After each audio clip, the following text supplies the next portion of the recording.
Hey, Tracy Nelson with Creation Adventures. Join me on this series of video as we build this simple D-style wooden hickory bow for that beginning archer. I didn't build this for super speed. I built it for durability and function for that beginning archer. It's a low poundage bow, smooth draw, and just to get that beginning archer used to shooting, used to drawing, and shooting a wooden bow. And that's the way it looks when it's unstrung. Nothing fancy. So join me and we'll build this bow together.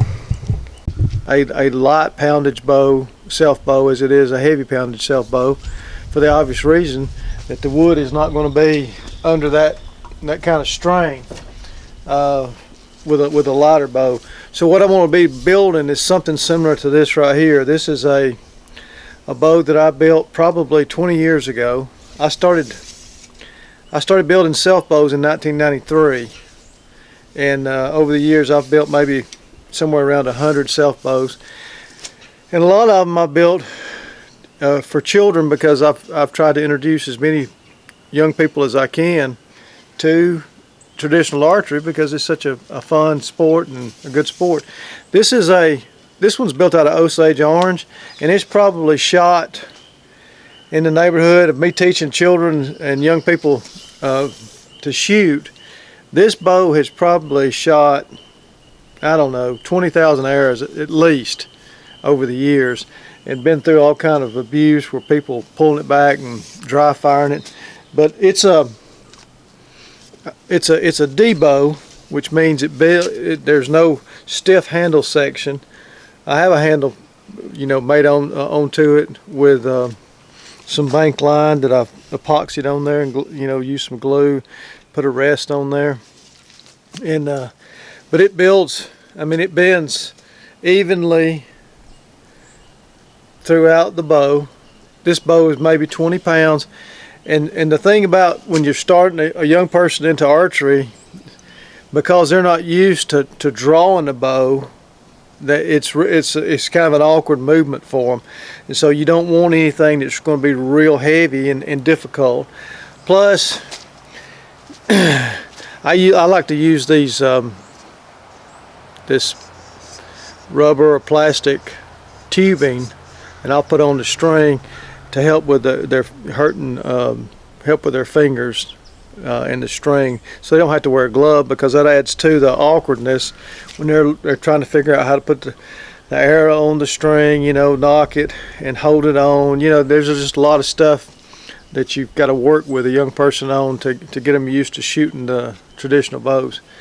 So anyway, that's our plan today, is to start on a bow out of hickory. Now, so here's my stave, and you can tell I've already worked on this one.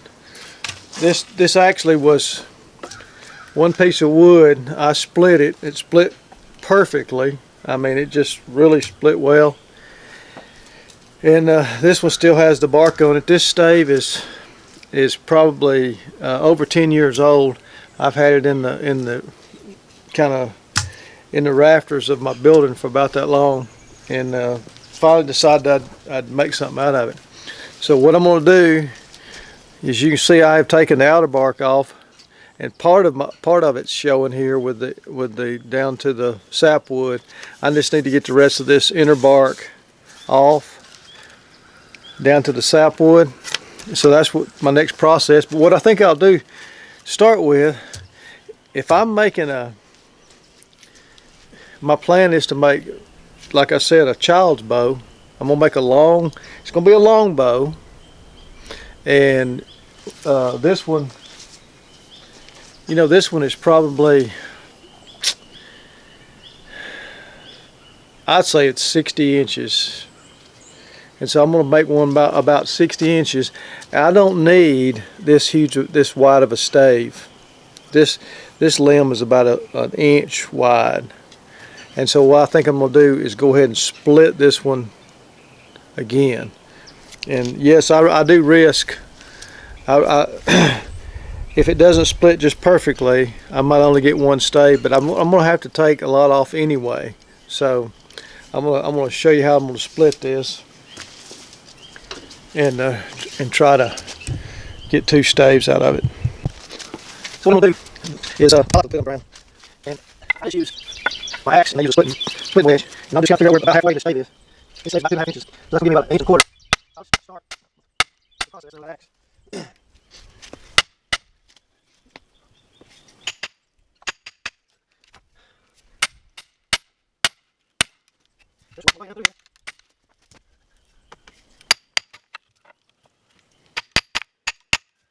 Right here I have a knot, and no, don't panic. When you make a light bow, you can actually have knots in your wood, and so start to don't cut through.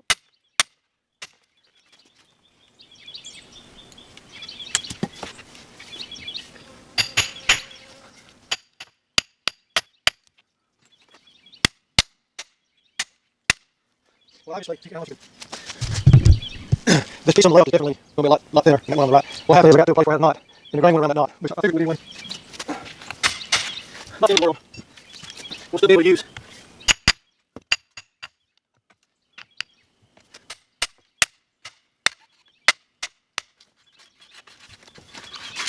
There you go. I just need to come through here and try to keep it.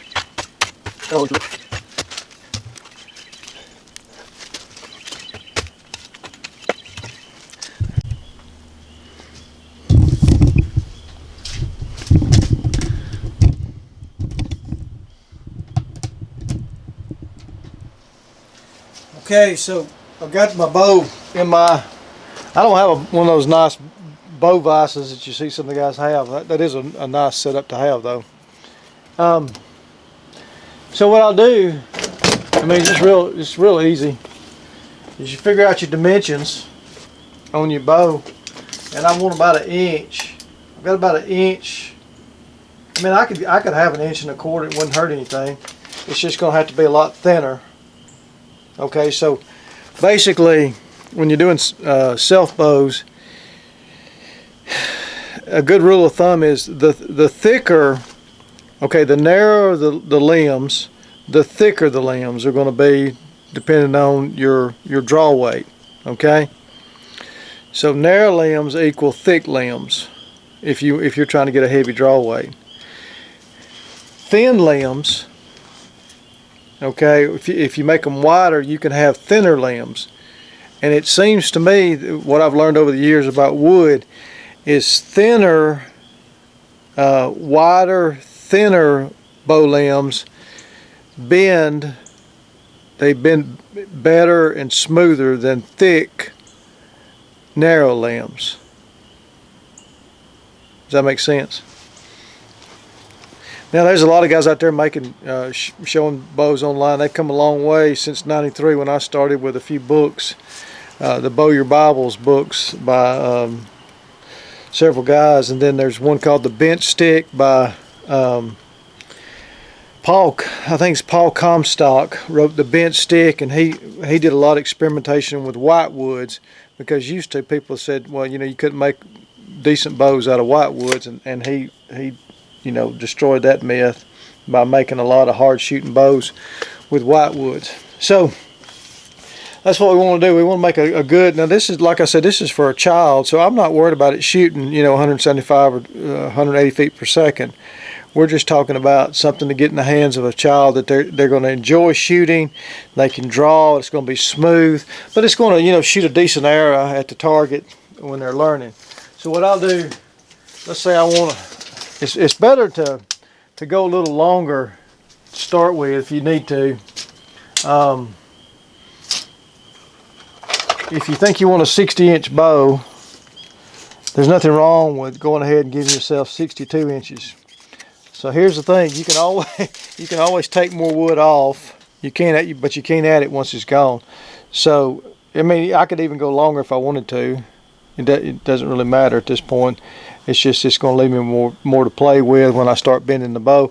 And when you shorten it, let's say you make a 62 or 64-inch bow, and it's too weak, and it's really doesn't have much cast to it. You can always shorten that bow to make it a little stronger. So you take a couple of inches off of it, and it would make it stronger and it should shoot better. So I'm going to do this one 62 inches. So that's where I'm going to cut it off at. And then as far as my width, let's go with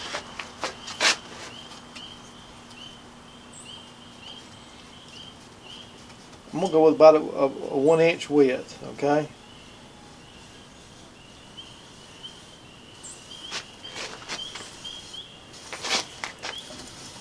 Now, right here, see this knot?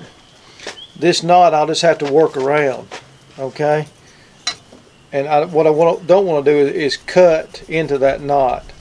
I don't want to cut into that knot.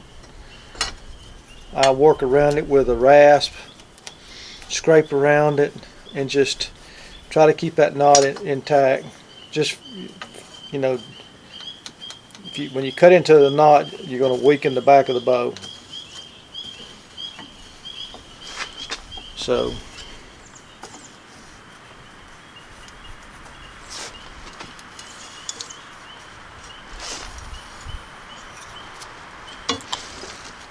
these are just rough measurements. I'm not going to take it all the way down to this pencil mark when I'm roughing it out. It's just kind of give me a guideline.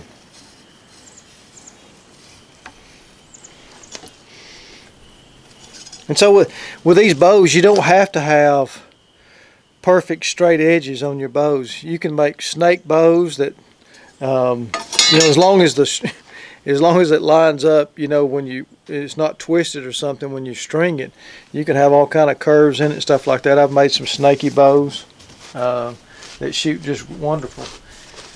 And so there we are. I'll take and I'll cut this down to where I need it to be.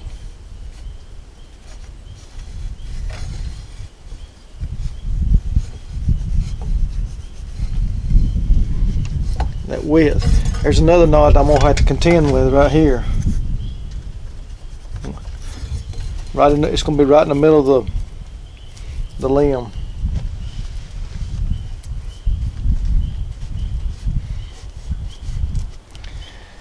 There again, you just don't want to take your draw knife and cut through that knot. So I got 2 knots to contend with. That's not too bad on a hickory, hickory stave. All right.